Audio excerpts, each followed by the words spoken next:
There's a Zen story which describes a man who was walking in the forest and suddenly saw a tiger, and tiger started chasing the man.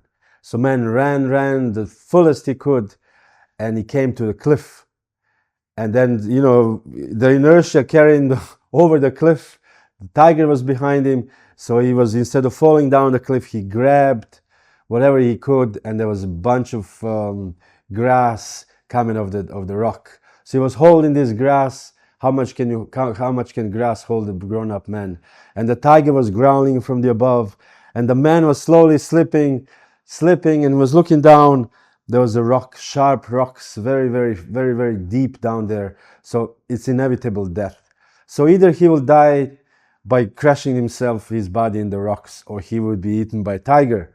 So he had this with the left hand, grabbing this grass. And then suddenly, at that very moment, this is such a precarious position, he saw a wild strawberry. And he grabbed the strawberry and he thought, delicious. So this is the famous story. Some varieties with the alligators and underneath. But the point is that this man enjoyed the last moment of his life. So the several interpretations, or why would he do this? A materialist would say, or this is you can say, predominant thought, that we should enjoy every moment of our life, and that we should enjoy the moment as it is, as be here now, as they say. So this is the one interpretation. Another interpretation is that we can find happiness in all kinds of situations. So even in such a precarious situation, you can find something which is actually enjoyable, pleasurable. The famous book of Viktor Frankl describes this. He was even in the concentration camp. He found some meaning to it. So, but the students of the Vedas, students of Bhagavad Gita, they found this story, how would you say, unnecessary. That his activity of eating a strawberry is unnecessary.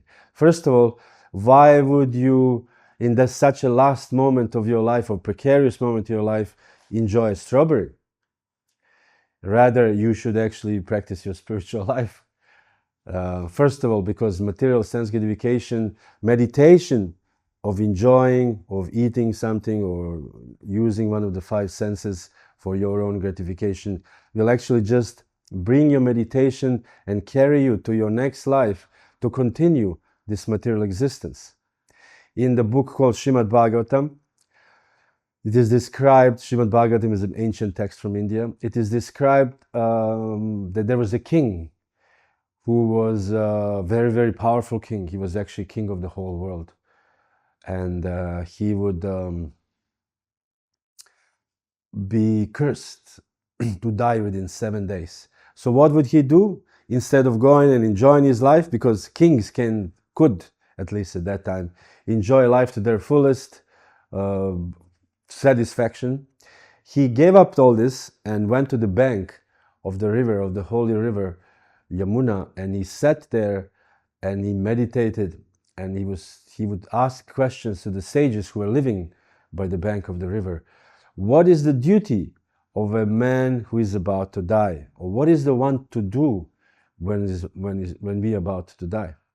So this question was the basis of the whole 18,000 verses of Srimad Bhagavatam. What is actually the duty of the person who is about to die? So this is by far better way to spend your last moment in your life instead of eating a strawberry. Because strawberry, again, is a material satisfaction is very short-lived. Strawberry may be tasty, satisfying your tongue for 30 seconds or 1 minute, and after this, there's no more strawberry.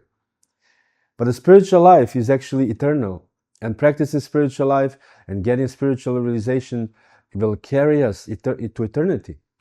There'll be no more eating strawberry 30 seconds. Then we could eat unlimited strawberries, spiritual strawberries, of course.